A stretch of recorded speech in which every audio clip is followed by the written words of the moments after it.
안녕하세요. 제이미입니다. 오늘은 이것은 배경화면이 아니에요. 실제 화면입니다.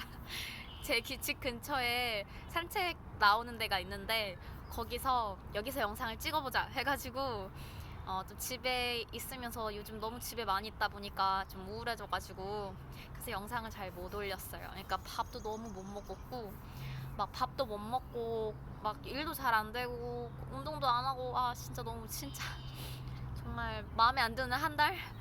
그래서 기분 전환 하려고 올해 공원에 있었고 또 오랜만에 인사드리고 싶어서 이렇게 밖에서 찍게 되었어요. 그러니까 새소리도 들리고 있고 지금 조금 잡음이 들릴 수 있는데 양해해 주시면 감사하겠습니다. 그리고 음질이 오른쪽에서만 들리는 거를 말씀을 해주셨는데 저도 숙지는 하고 있는데 이걸 고칠 수 있는 방법이 지금이 없어요. 뭐 이어폰을 끼고 해도 안 끼고 해도 똑같이 돼가지고 그래서 그래서 모르겠어요. 어떻게 해결을 할지 고민을 해보겠습니다. 근데 일단은 발음을 조금 더 명확하게 하면 그 CC가 잘 들어가는 것 같아서 그게 조금 유일한 해결책인 것 같네요. 그래서 일단 이해해 주시면 정말 감사하겠습니다. 그래서 오늘 하고 싶은 얘기는요. 코로나로 인해서 제 강박장애가 어떻게 악화되었는지에 대해서 얘기를 하려고 해요. 그래서 영상을 다른 영상도 보신 분들은 아시겠지만 저는 이제 손을 씻는 그런 오염에 관한 강박장애나 건강염려증처럼 건강에 대한 강박장애는 없거든요.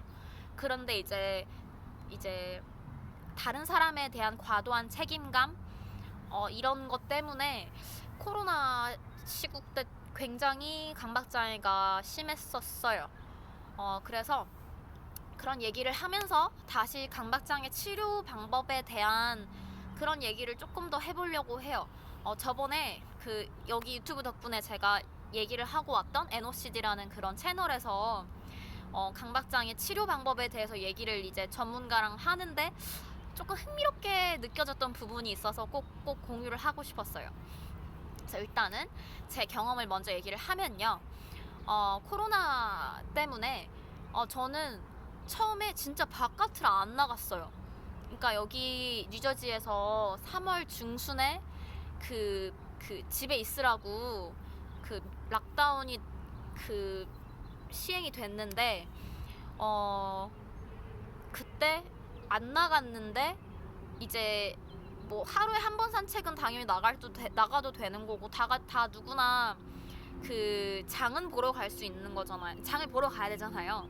그러니까 모르겠다. 그러니까 한국은 어떻게 하는지 모르겠는데 미국은 뭐 누가 이거를 감시하는 사람이 없으니까 뭐 뭐 자가격리해도 장은 보러 갈 수 있는 것 같던데 잘 모르겠어요. 근데 어쨌든 간에 근데 저는 이제 장을 보러 가는 것도 싫었고 그냥 밖에를 나가는 것 자체가 싫은 거예요. 그게 내가 감염될까봐가 아니라 내가 나가서 다른 사람을 감염시킬까봐. 그러니까 내가 코로나가 있는지를 내가 모르고 나갔다든지 아니면 내가 어딘가에서 손에 묻혔는데 코로나를 그걸 어디다가 퍼뜨리고 왔을 경우가 무서운 거예요.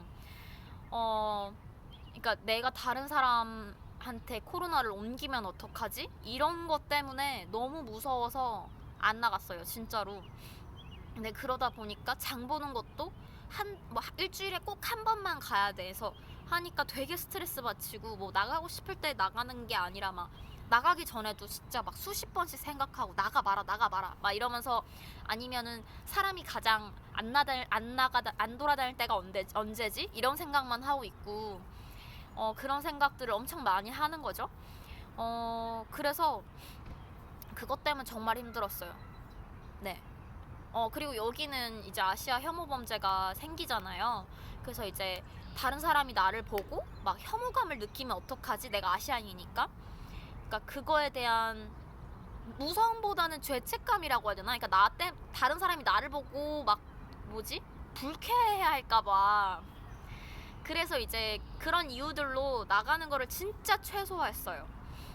근데 그러다 보니까 밖에 운동도 안 하게 되고 밥도 못 챙겨 먹게 되고 그러면서 건강이 악화되고 일도 안 하게 되고 그러면서 더 스트레스 받고 그런 악순환의 고리가 좀 심했어요. 그래서 어, 그럴 때는 이제 그래서 이제 치료 방법 얘기를 조금 할게요. 그러니까 치료 방법에 대해서 제가 계속 말을 했지만 노출 및 반응 방지가 치료 방법이잖아요. 강박장애에서.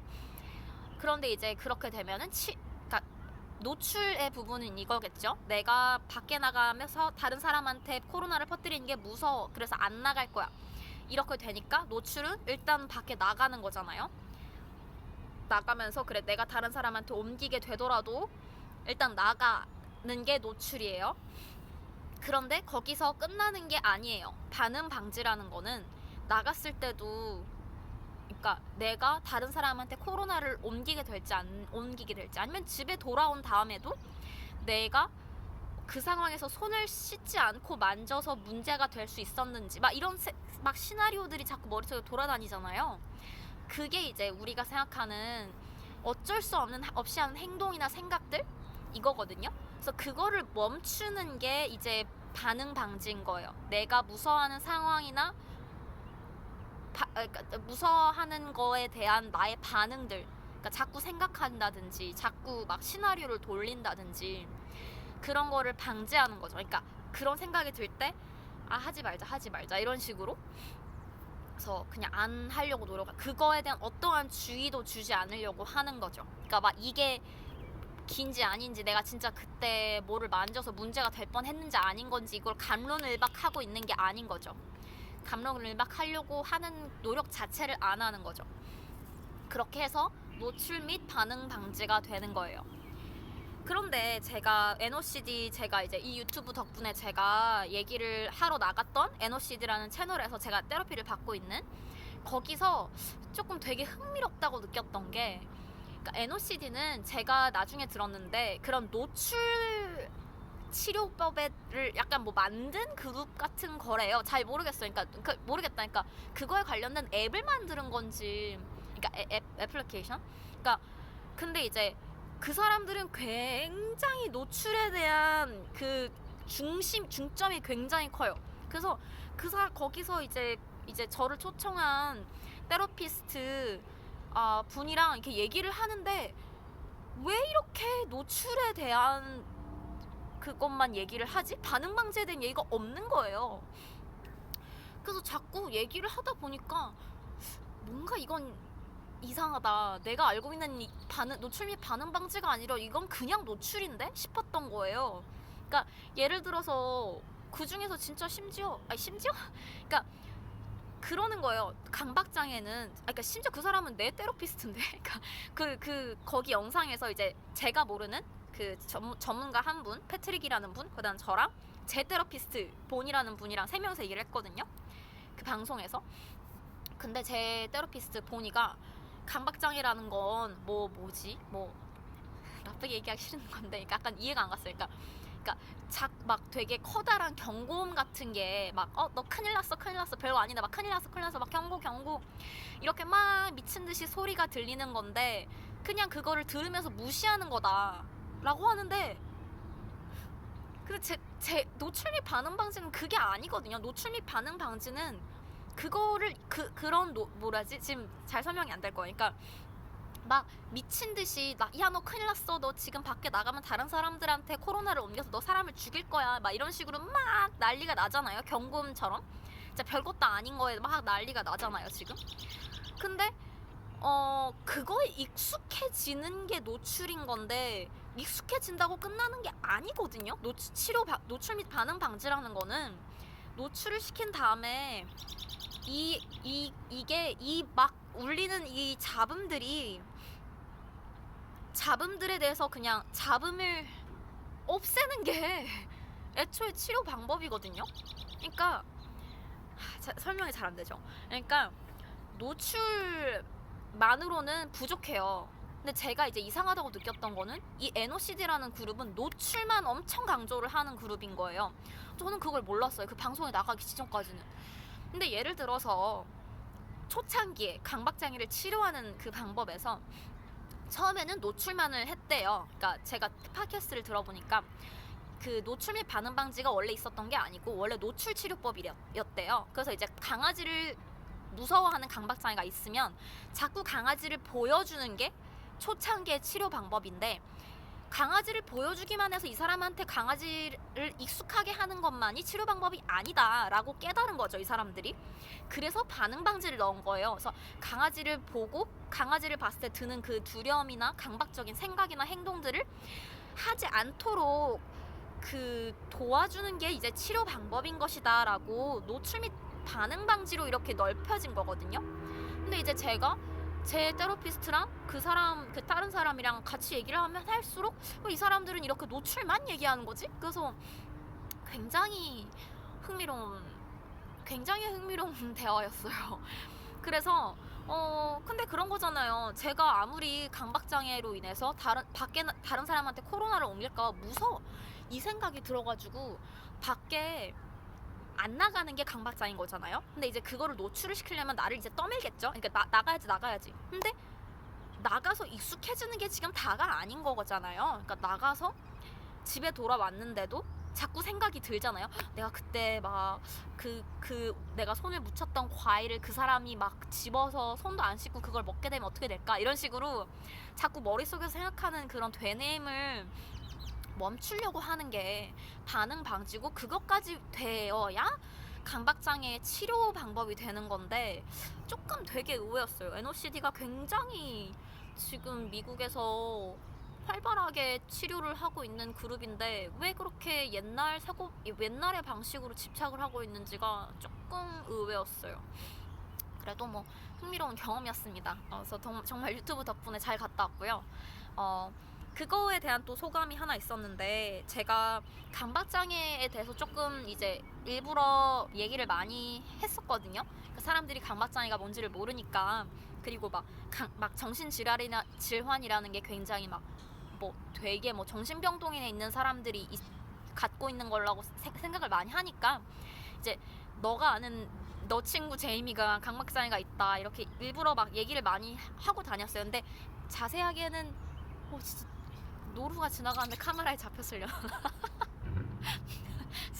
노루가 옆에 보여가지고. 네, 하여튼간에 그래서 일부러 얘기를 많이 했지만 침 삼키는 거에 대해서는 전혀 얘기를 안 했거든요. 근데 이제 처음으로 어쨌든 간에 친구들한테 나 여기서 얘기할 거라고, 강박장애에 대해서 얘기할 거라고 하고, 어쨌든 들어온 친구들에 한해서는 침 삼키는 얘기를 많이 한 거잖아요. 굉장히 새로운 경험이었거든요. 그래서 그거 다음에 소감이 어땠냐, 그러니까 좀 더 공개적으로 침 삼키는 얘기를 한 다음에 내가 유튜브도 아니고 내가 정말 그냥 아는 사람들한테 얘기를 했을 때 경험이 어땠냐 하면 해방감이 그렇게 많이 느껴졌다는 생각은 솔직히 안 들어요. 그런데 뭐 그래도 속 시원한 건 있어요. 네, 있는 것 같아요. 근데 그건 있어요. 그러니까 오히려 말을 해버리니까, 그러니까 그래서 제 영상을 본 친구랑 얼마 전에 같이 만났는데 더 신경 쓰이는 거예요. 얘가 내 영상을 다 봤는데 내가 여기서 침을 삼키면 내가 또 되게 막 환자처럼 보이겠다 이 생각이 드니까 오히려 막 침을 삼키게 되는 거예요. 그랬는데 그렇게 생각을 해요. 뭐라 해야지, 오늘 강박장애 그 그룹이랑 서포트 그룹이랑 뭔 얘기를 했냐면, 아무리 같은 원점으로 돌아온다고 하더라도, 강박장애가 다시 심해져서 돌아온다고 하더라도 똑같은 내가 아닌 거예요. 더 이거를 어떻게 대처를 해야 되는지를 아니까. 예전이었으면은 이것도 이 사람과의 관계도 내가 망쳤다, 내가 침을 삼켰으니까, 이렇게 생각을 했을 텐데, 지금은 솔직히 좀 쪽팔리긴 하거든요.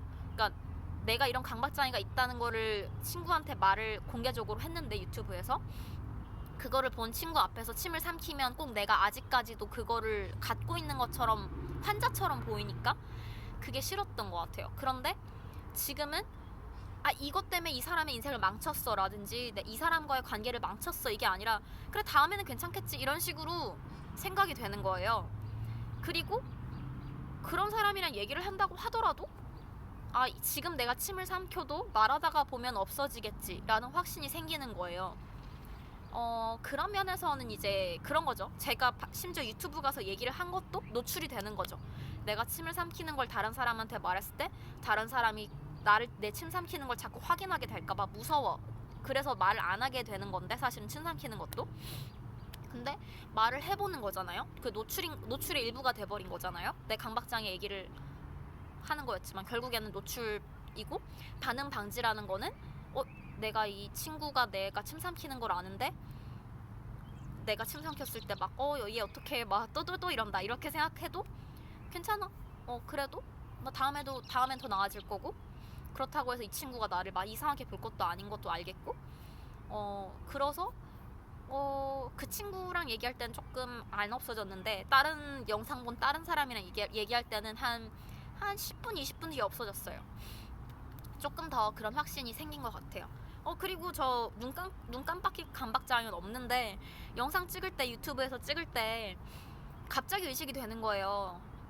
제 테라피스트 그 본이라는 분이 눈을 그렇게 깜빡일 때가 있어요. 근데 이제 괜히 이게 약간 라이브니까 내가 여기서 눈을 깜빡이게 됐을 때 못 멈추면 어떡하지? 그리고 이 사람들은 강박장애 있는 사람들인데 내가 눈 깜빡이는 거를 엄청 하면 이 사람들도 막 뭐 눈 깜빡이 강박장애가 있는 사람이면 나 때문에 막 트리거 뭐라고 하죠? 그러니까 그 나 때문에 눈을 깜빡이는 걸 의식하게 되면 어떡하지? 뭐 그리고 내가 지금 말하고 있는 사람들이 강박장애 있는 사람인데 침 삼킴에 대해서 그 얘기를 하기 시작하면 이 사람들이 나 때문에 침 삼키게 되게 시작하면 어떡하지? 이 생각이 들었는데, 괜찮아, 좀 이따가 이 생각 없어질 거야 라고 생각하면서 하니까 진짜 없어졌어요. 그래서 눈 깜빡임에 대한 의식도 얘기하다가 초반부엔 한 5분 10분 있었거든요.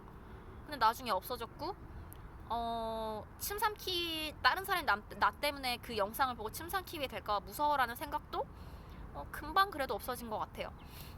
그러니까 이게 뿅 하고 없어지는 게 아닌 것 같아요. 진짜 아무리 제가 침 삼킨 강박장애를 나았다 해도 당연히 충분히 다시 돌아올 수 있는 생각들이고, 그런데 이제 그런 근육이 생기는 거죠. 그러니까 예전에는 이거를 어떻게 쌓아야 되는지 모르는 상황이었는데 지금은 어떻게 대처를 해야 될지 아는 거잖아요. 그러니까 막 자꾸 확인하면 안 되고, 그러니까 이 사람이 나 때문에 침 삼키는 건지 아닌 건지 실시간으로 확인하려고 한다든지, 아니면 이 사람이 나에 대해서 어떻게 생각할지 무서워한다든지, 그런 생각들을 그냥 안 하려고 노력을 하는 거죠. 그냥 흘려보내려고. 네, 그렇게 하면서 치료의 과정이 항상 현재 진행형이라는 생각이 들어요. 그래서 오늘은 여기까지 얘기할게요. 지금 여기 날이 어두워지고 있네요. 그래서 네, 여러분 주신 그런 기회 덕분에 잘 얘기하고 왔고요.